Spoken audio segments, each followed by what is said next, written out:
లేకపోతే అనిల్ కుమార్ సింఘాల్ సెంట్రల్ ఆఫీస్కి వచ్చారు ఇప్పుడే. దాని సూర్యకుమార్ గారు ఉన్నారు ఇక్కడే. ఇక్కడ ప్రాబ్లం ఏమి వేరే ప్రాబ్లం కాదు, కానీ ఉన్న ప్రాబ్లం అంతా రన్నింగ్ వాటర్ లేదు. మేజర్ రన్నింగ్ వాటర్ మన కార్పొరేషన్ ఇవ్వాల్సిన పైపుల్లో ఇచ్చే వాటర్ ఆగిపోయింది.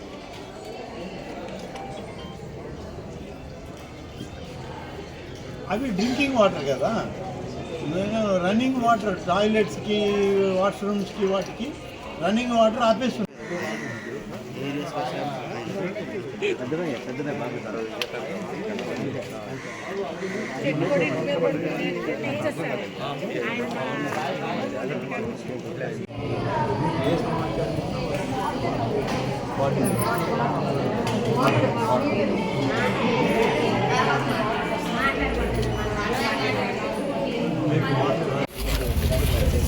అలాగే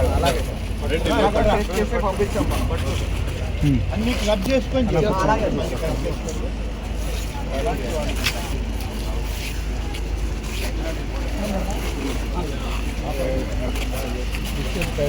మళ్ళీ మధ్యాహ్నం అది కూడా చూసుకోండి.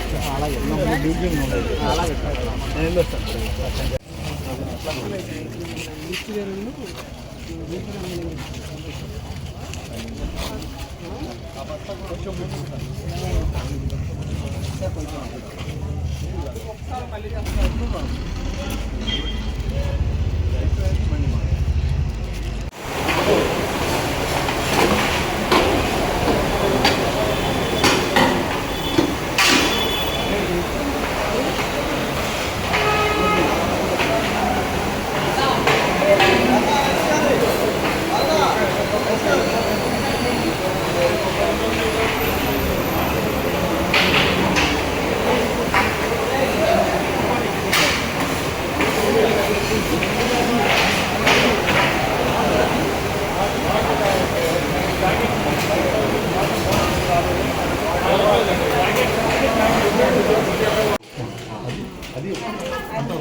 చేంజ్ చేశారు. కేశవ్ గారి బదులు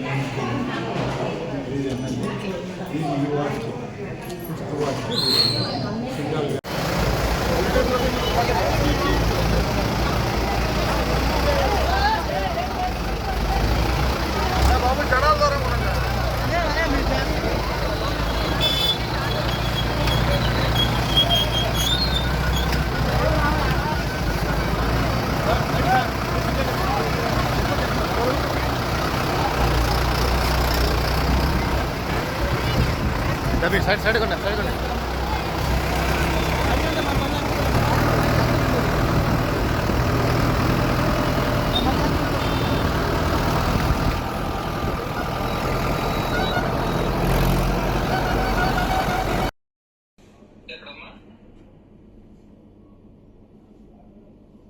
ఎవరు? సురేష్ మాట్లాడండి.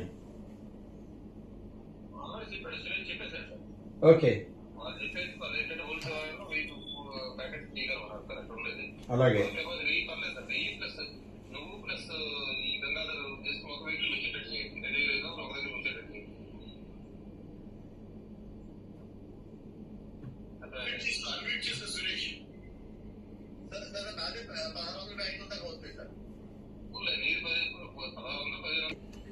మీ destination collectorate point. Unless collectorate వాళ్ళు మనకు డైరెక్షన్ ఇచ్చి ఏదైనా వాళ్ళు పాయింట్స్ ఫిక్స్ చేస్తే తప్ప మనం డైరెక్ట్గా కలెక్టరేట్కి పోయి అక్కడ రిపోర్ట్ చేయాలి. అక్కడ నుంచి మాత్రమే మనం డిస్ట్రిబ్యూషన్ బయటకు పోవాలి. లేకపోతే మీరు ఎక్కడన్నా చేసి మేము అక్కడ చేశామని అంటే ఆ విషయం మరి కలెక్టరేట్కి ఇన్ఫర్మేషన్ రావట్లేదు. So they are again questioning that మీరంతా కూడా మీకు చెప్పింది చేయట్లేదనే మాట వస్తుంది.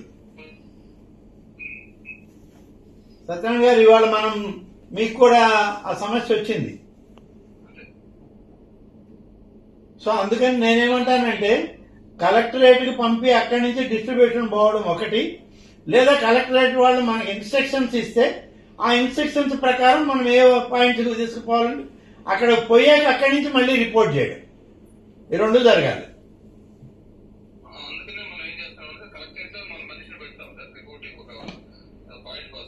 ఓకే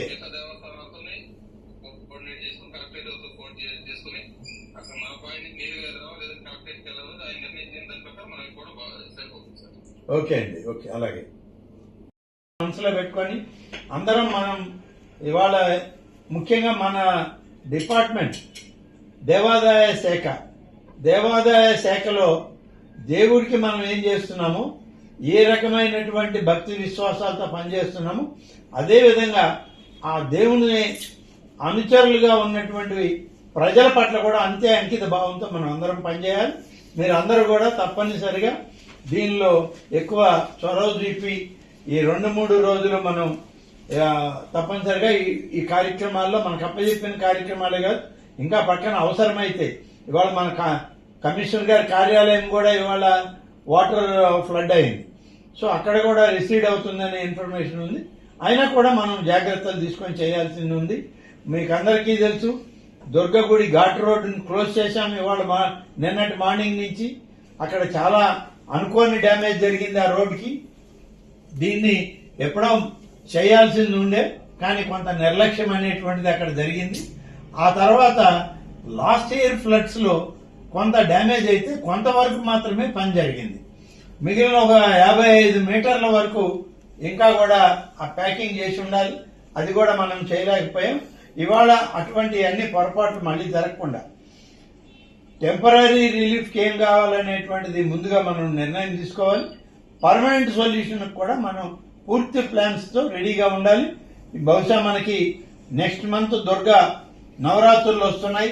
ఈ నవరాత్రుల్లోగా ప్రజలకు ఎలాంటి కష్టం ఇబ్బంది లేకుండా ఘాట్ రోడ్ గాని అమ్మవారి ఆలయం దగ్గర ఉన్నటువంటివన్నీ కూడా ఇంటాక్ట్ గా ఉండేటట్లు చూస్తూ పర్మనెంట్ సొల్యూషన్ ఏం చేయాలనేటువంటి విషయం మీద మనం అందరం కూడా ఒకసారి దృష్టి సారించినటువంటి టెక్నికల్ ఎక్స్పర్ట్స్ కమిటీని కూడా మనం అవసరమైతే దాన్ని కాన్స్టిట్యూట్ చేసి బయట వాళ్ళని కూడా పిలిపించి దీన్ని రెక్టిఫై చేయాల్సిన అవసరం ఉంది.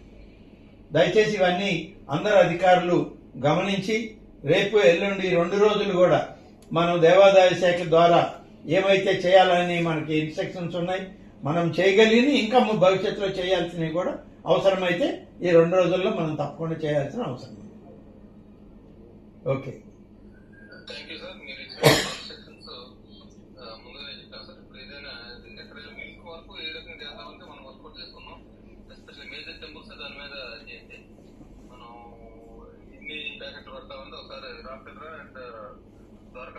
మాట్లాడితే మిగతా వారు మీ టార్గెట్స్ ప్రకారం మనకి 1,00,000 పైన ఫుడ్ ప్యాకెట్స్ రేపు రావాల్సినాయి. ఈ రోజు నైట్ ద్వారకా తిరుమలది 10,000 food packets plus drinking water. తురుకుడు వారికి ఏదైతే టార్గెట్ 50,000 నిన్న సీఎం గారు చెప్పారో అది ప్లస్ మన ఇతర చిన్నవి ఏటప్పటికూడిన శివాలయం ప్లస్ ఎనమకూరు శివాలయం 2,000